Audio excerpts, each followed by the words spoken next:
Hello, hello, and welcome to tizoguitar. My name is Tyler Griffiths. If you're new here, I'm a guitar instructor. I primarily focus on R&B music, but on the weekends, for streams just like this at 12 p.m. Eastern Time, I do teach more general stuff, so this is all about guitar stuff in general. So as you can see from the title, today we're going to be talking about making your own practice routine. All right, it's super, super important that you learn the process of creating practice routines that will show you results, the results that you want to have, right?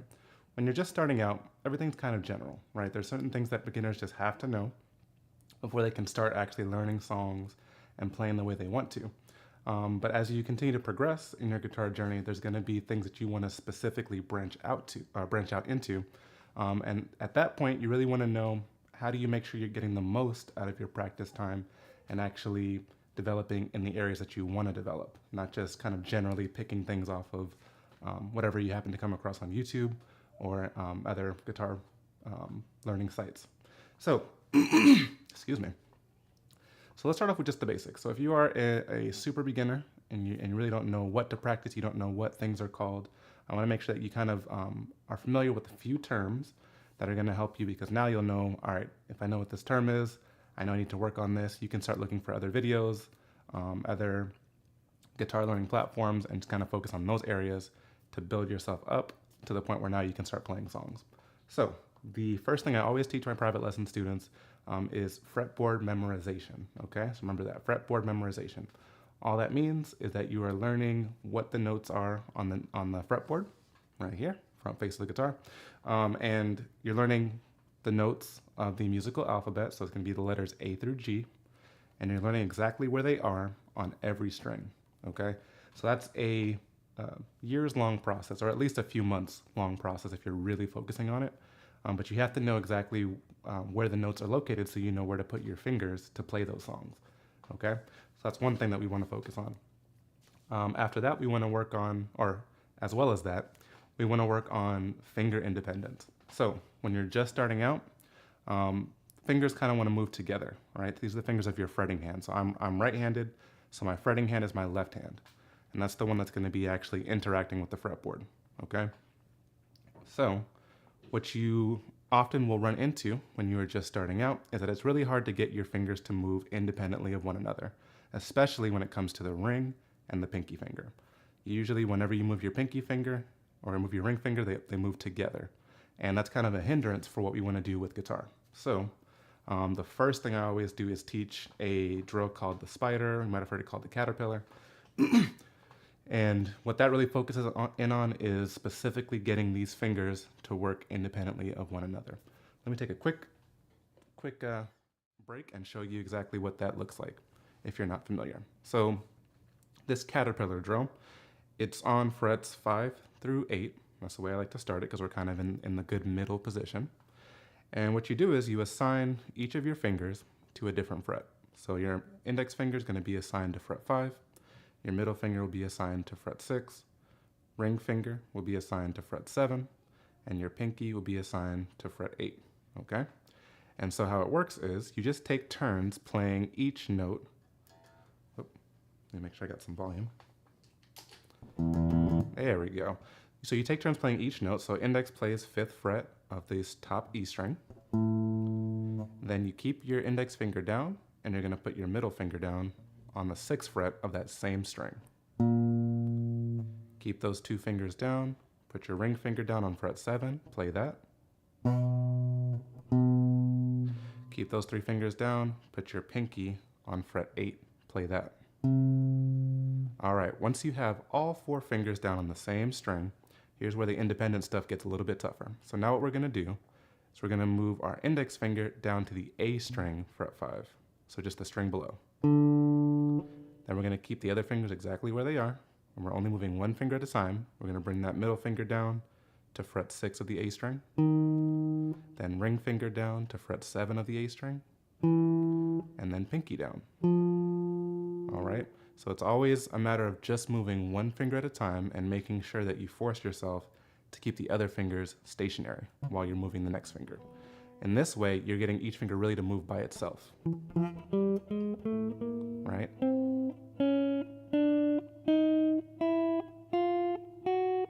You just continue all the way down, and then work your way back up. Whoop.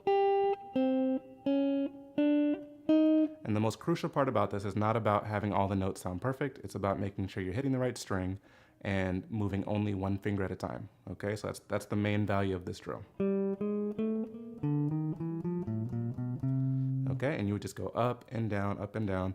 And I would do this while I was watching TV or listening to music or whatever, just kind of zoning out and just kind of getting used to that. Going up and down, one finger at a time. It's gonna take a few weeks, it might take a few months, but you'll start to notice that, especially with the pinky and the ring finger, they'll start to be able to move independently. And that's really gonna free you up to do a lot of other things on guitar. All right, let me just check chat, see how we're doing. And if you have any questions about anything I'm going over, please go ahead and drop it in the chat. I will be happy to answer it if I know the answer. So let's see.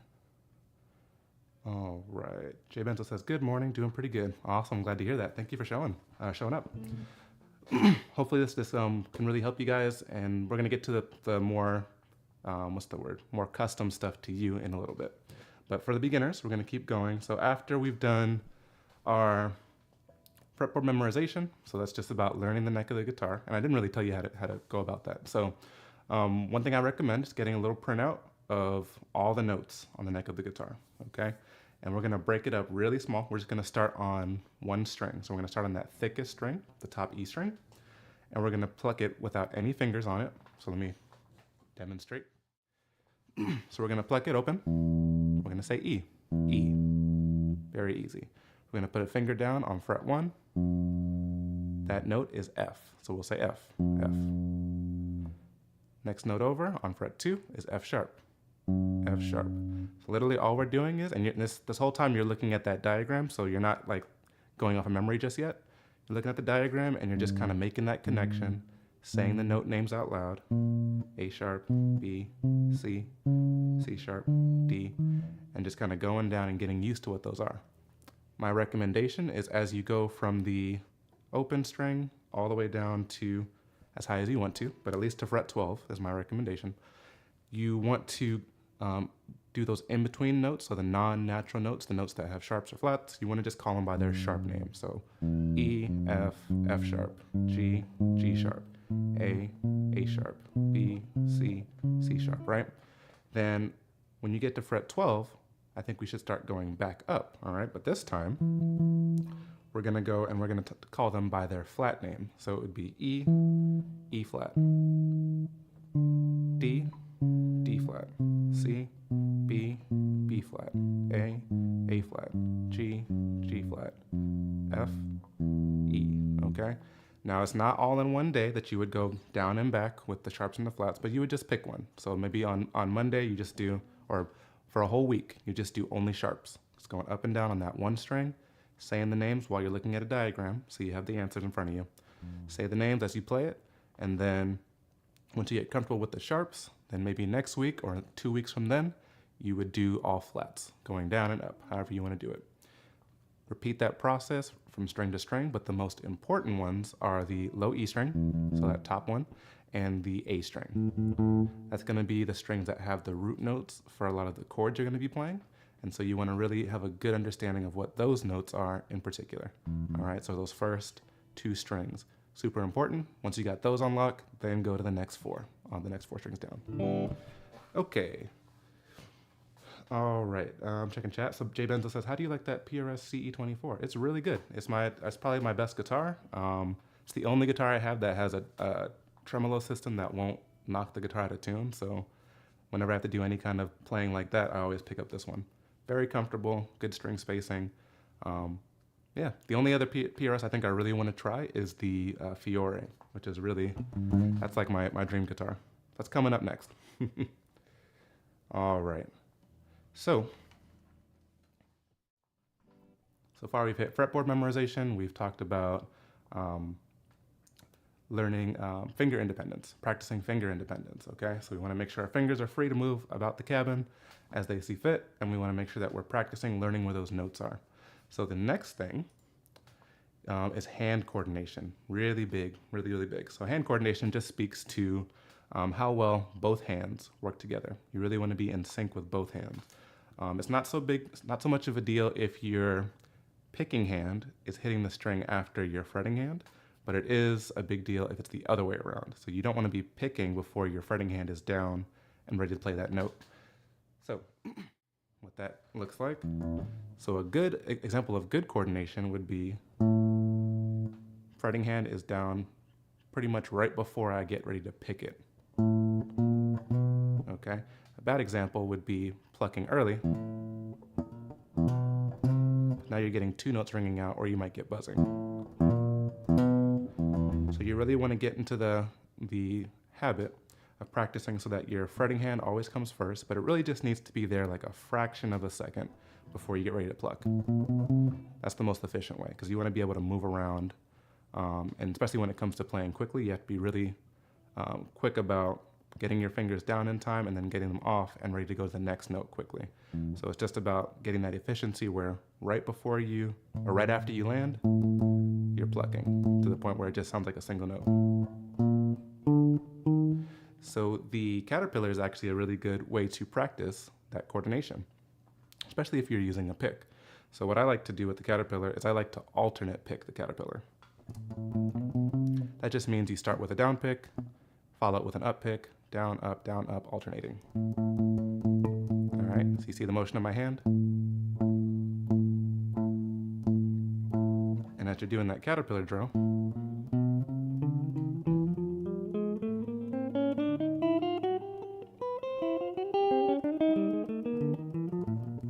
so it's all about just getting it to where your hands are working together and they're not feeling like they're all out of sync and you're all over the place. Any drill where you are picking and using your hand, your fretting hand, is going to be able to improve your coordination. So it doesn't have to be the caterpillar, it could be pentatonic. It could be major scale. Right? Anything that you know currently that involves you playing individual notes and using a pick, that's going to be a way to work on your hand coordination. Okay? So it doesn't have to be super complicated. So we got those three out of the way. The next one, and this is super important for any instrumentalist, is playing in time. So a huge thing that I'm running into with private lesson students is they don't like metronomes, okay? Nobody really likes a metronome, but if you don't have a whole backing band in your bedroom, then you kind of have to make do with what you have. There are backing tracks you can find online that kind of help out with that, or just like plain drum tracks. So it's not just like a plain old clicking thing, but for those who don't know, a metronome is just a timekeeping device where it'll just click on certain intervals. Typically, it's going to click in groups of 4. So it'll be 1, 2, 3, 4, 1, 2, 3, 4. And that just matches what's called common time. And that's the way a lot of songs are written. Just has that 1, 2, 3, 4 kind of pulse going throughout the song. And that helps us kind of line it up and play chords at the right time. Just a little bit of a timekeeping system. So with the metronome, typically they'll have like the first beat, or the one will be a little bit of a different sound. Like it might be click, beat, beat, beat, click, beat, beat, beat, whatever it is. And that's just to give you like an audio cue to know that you're starting a new set of 4. And now how you would actually practice with that. Let's see if, let me know in the chat if you can hear my metronome going, if it's loud enough. If not, I might have to just pull something up on the computer. So, give me 1 second. I'm pulling up the Guitar Tuna app, not sponsored, but a very good app, and I use that for all my metronome needs. It also has a tuner built in. So, let's see. Is that coming in loud and clear? I think it is. Okay. Let me know if you can't hear it. But what I would do for a beginner, maybe start a little bit slower, something like, I'm at 72 BPM. And all you want to work on is just playing something every time there's a click. So for me, it would just be, let's just do the 5th fret of the A string.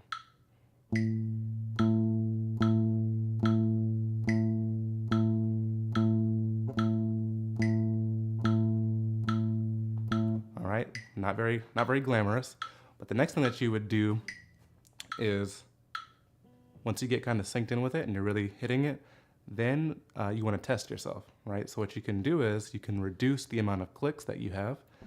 So where we have 4 clicks and we're playing 4 notes, now what I want you to do is drop that tempo on your metronome app or on your actual physical metronome, drop it in half. So you're gonna get only half the number of clicks, but I want you to keep the same beat. Here's what I mean. So we're at 72 right now. So I'm gonna drop it to 36, if it goes that low.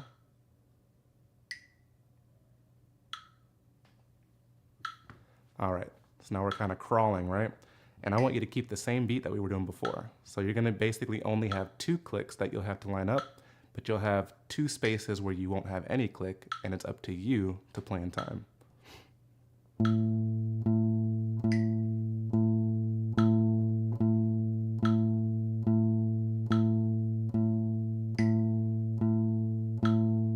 All right, so that's kind of a test. Usually it works when it's a little bit quicker of a BPM, but the concept is still the same. So you're learning by just kind of syncing up with it, hitting on every 4, and then you're testing your internal rhythm by giving yourself less beats to kind of keep you on track, but you still have to keep track in your head.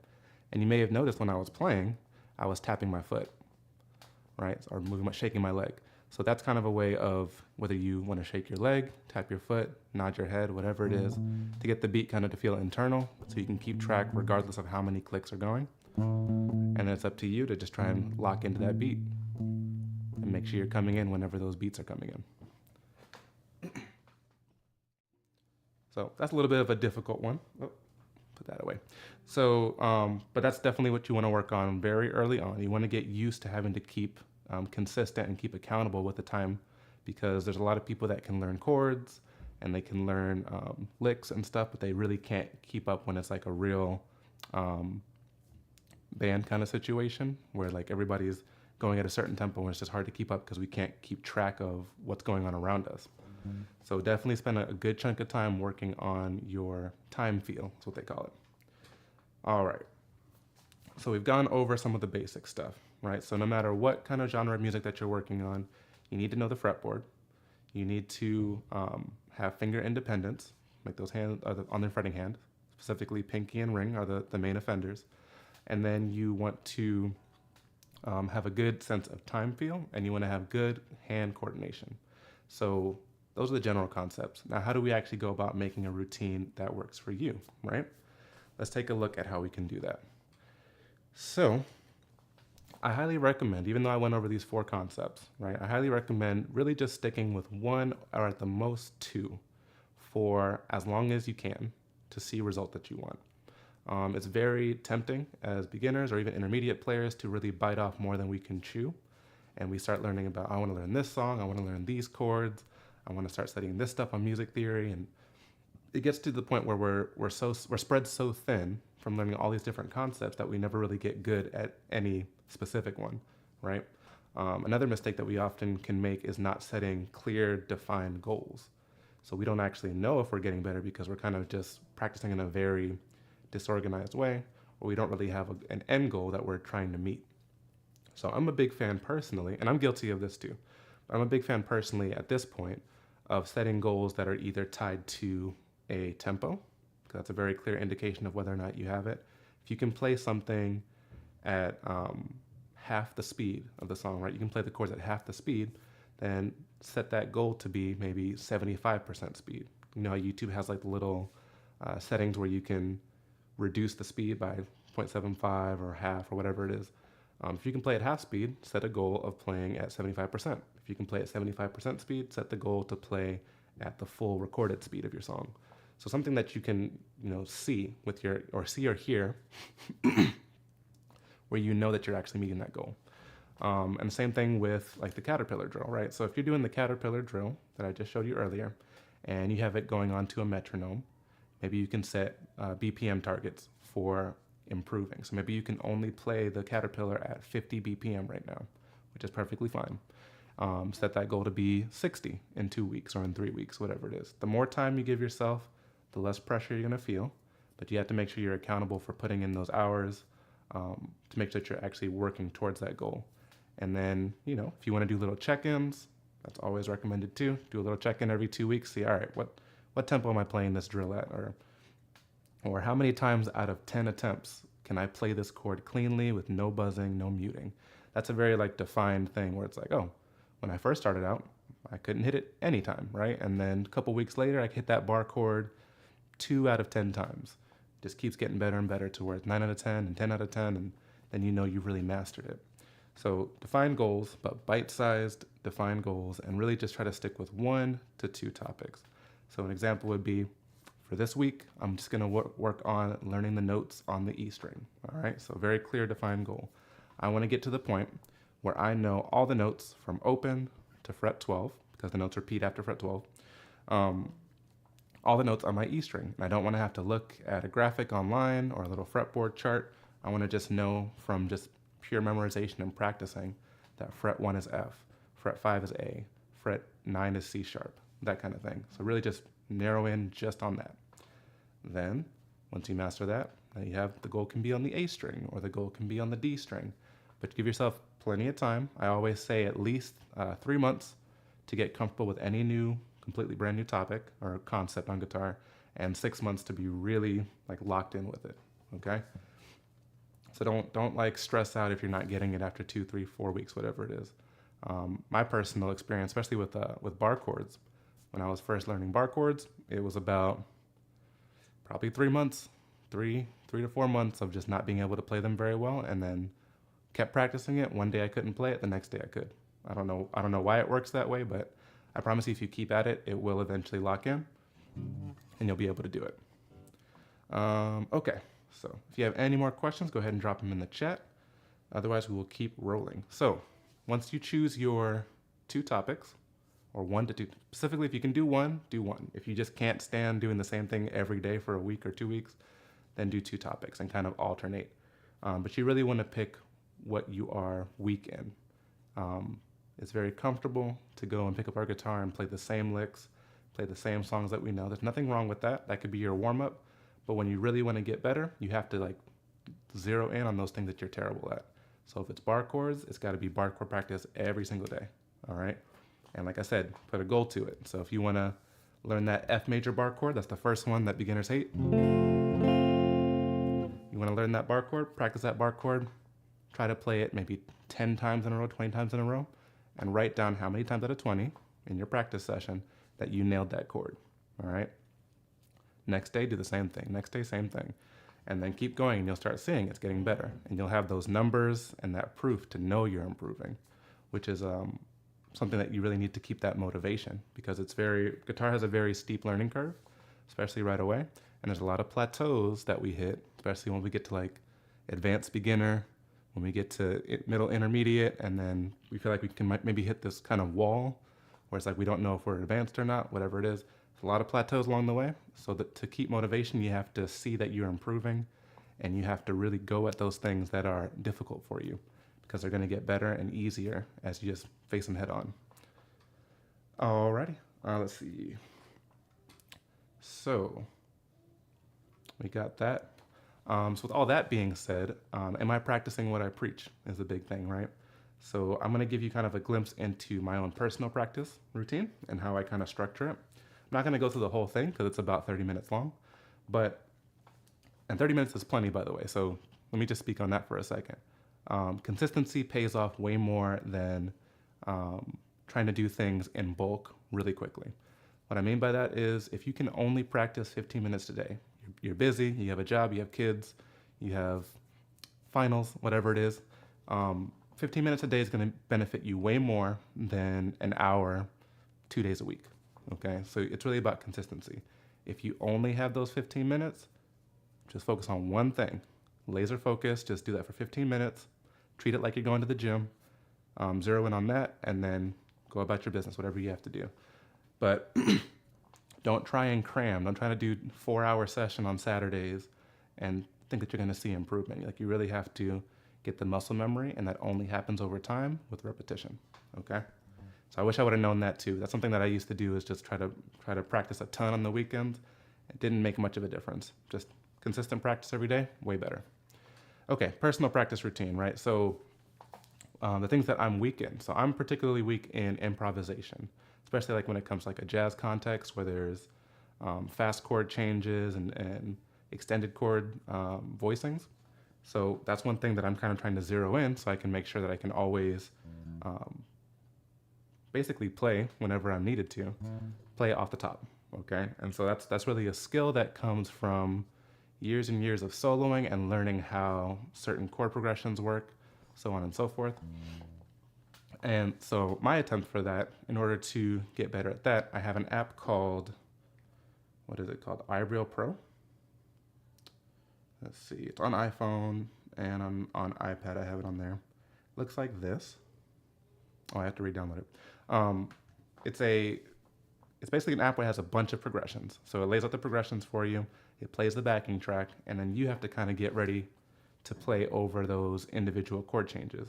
So maybe it'll be a 2-5-1 in C major. So that would be the notes, or be the chords, D minor, G7, C minor, or C major, sorry.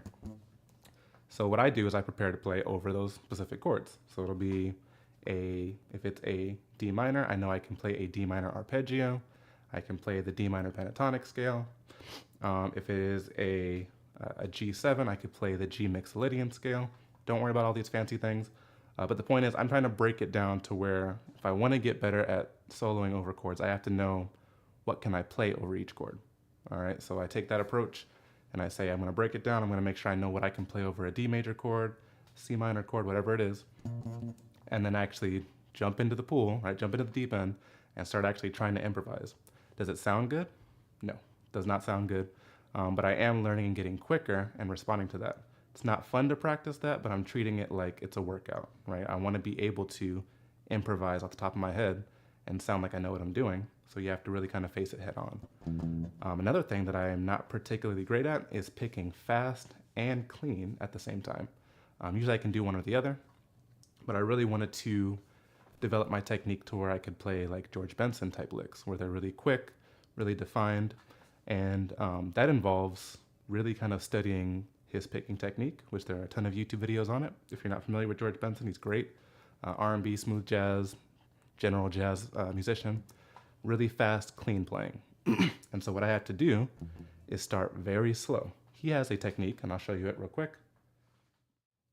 He uses a technique called rest strokes. And what that involved is you want to be able to pluck the string in a very specific way that allows you to keep that cleanliness as you're going fast.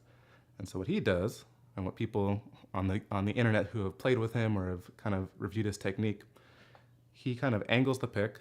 So if this is how it looks on right next to your guitar, it's kind of more like this. Kind of points it down and the side. So really like this portion is what's touching the string, okay? And what that allows you to do is when you actually play that way, when you pluck a string, it ends up stopping, the pick ends up stopping on the string below. And so that allows him a level of control where his hand's not flying off from plucking really fast, it's just stopping on the next string. Okay, so with that, you gotta start very slow and just start getting used to using that rest stroke. Excuse me. And so from there, the next step is now I'm gonna start playing through scales that I know using the rest stroke. Very plucky sounding. But it's gonna be easier to play fast and not really not lose control when I'm using that rest stroke to my advantage. I always have the next string below stopping my pick travel. Okay, so that's one thing. So how I would actually practice that, throw on a metronome, maybe just do like the major scale shape and just go up and down.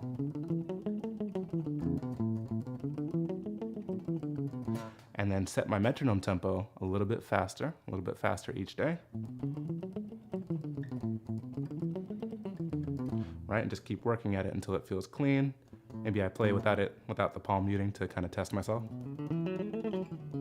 Right, so there you go, got sloppy already. And just keep working at it.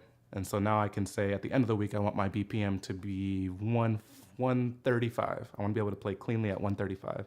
I'll just go at it every day, no more than 10 minutes, probably 5 to 10 minutes. And just do that, and then move on to my other concepts, right? Start practicing my improvisation. Throw up the iReal Pro app, and have it run me through a progression and just start practicing what to play over each chord. The final thing, because I am a teacher and I have learned a bunch of things. Oh, 1 second. I'm just responding to chat. Monica says, what's the name of the practice app? It is, I'm gonna drop it in the chat for you. iReal Pro. Very good for those trying to learn how to solo and improvise. So because I've had to learn a lot of things, and there's a lot of things that I have learned and forgotten just from lack of use, another part of my practice routine is basically refreshing and keeping up with the stuff I've already learned.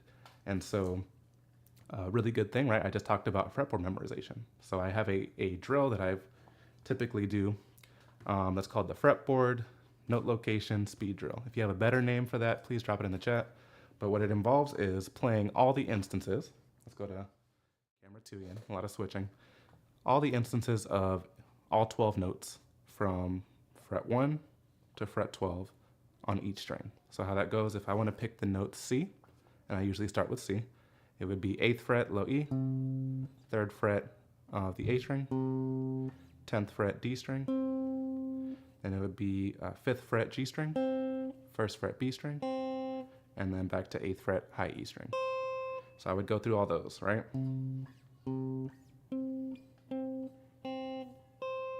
Then I would move on to the next note, which would be, in my practice routine, I use the circle of fourths.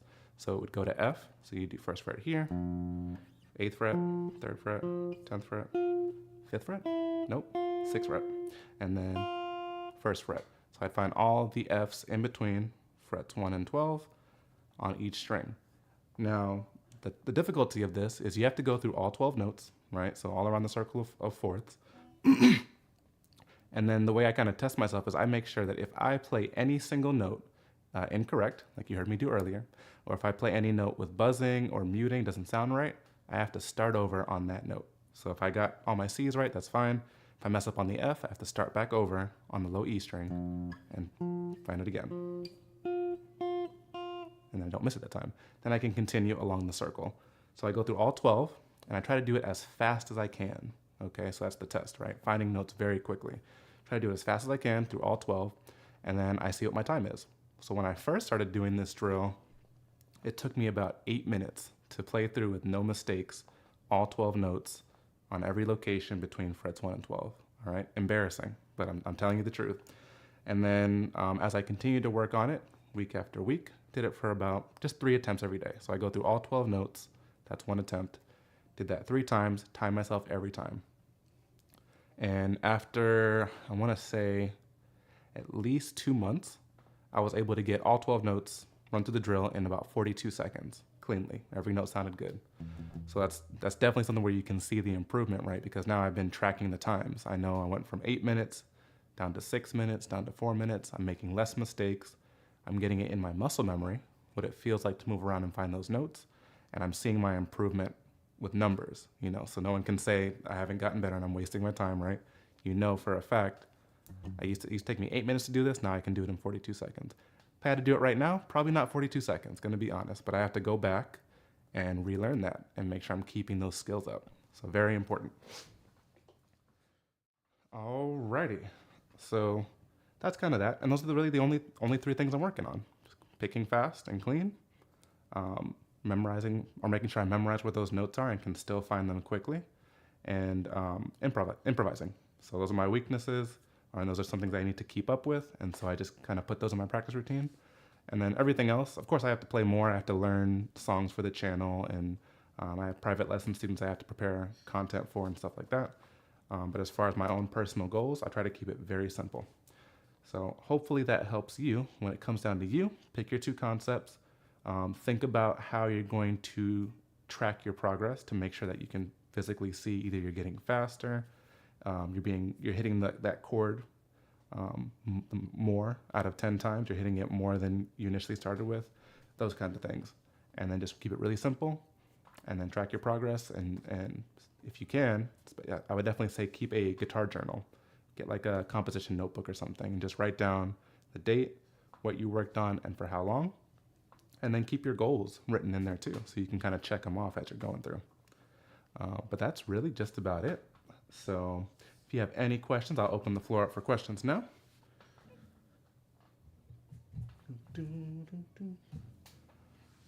But those are really the main topics. As long as you are running toward those things that you can't do on guitar just yet and really practicing them and really holding yourself accountable for progress, you're going to be the kind of player that you want to be. That's kind of what separates people who quit from people who achieve, is just having a plan and executing.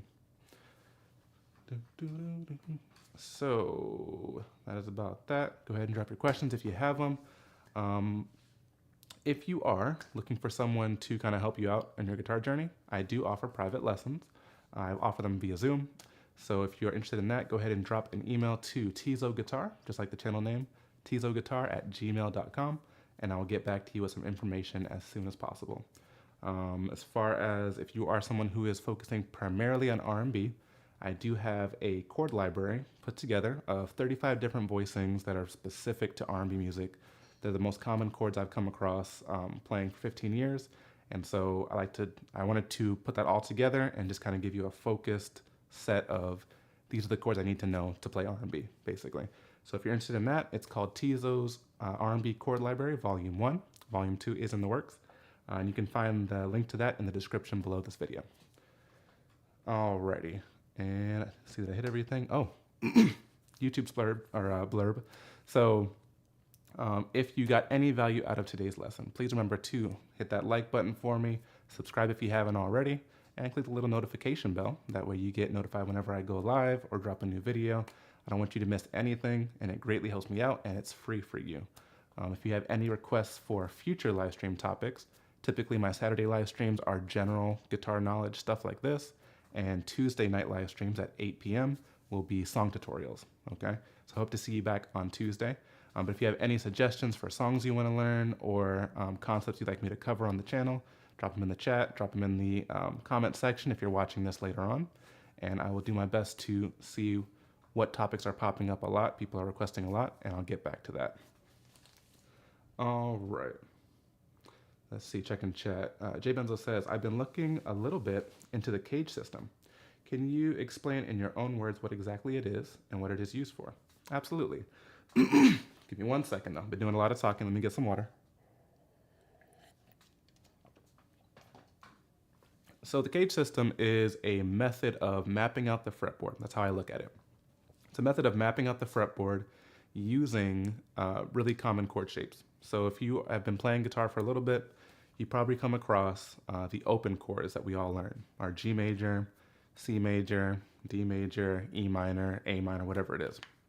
So there's a few open chord shapes, and what they do is, excuse me, what we do with that cage system is we take the major open chord shapes, we take 5 of them, okay?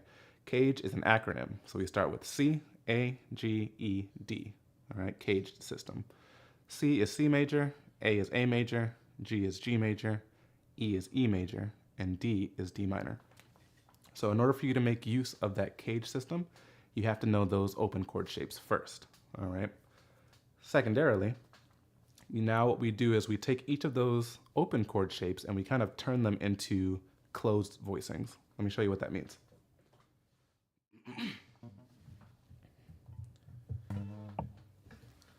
All right, so an open chord has some open string ringing out. So at some point, a string with no fingers on it is being played. All right, and so if I'm playing this G major open chord, the open strings are the D, G, and B string because there's no finger holding them down, right? And so what we can do is we can change these chord shapes into bar chords, essentially. So when you play them in their typical position, the nut is acting as your bar finger. Now, if you were to shift everything down a fret, right? So now I moved from the 2nd and 3rd frets down to the 3rd and 4th frets. Now I have to introduce a bar on fret 1. So what I can do is, it's a really awkward stretch, but it's now like this.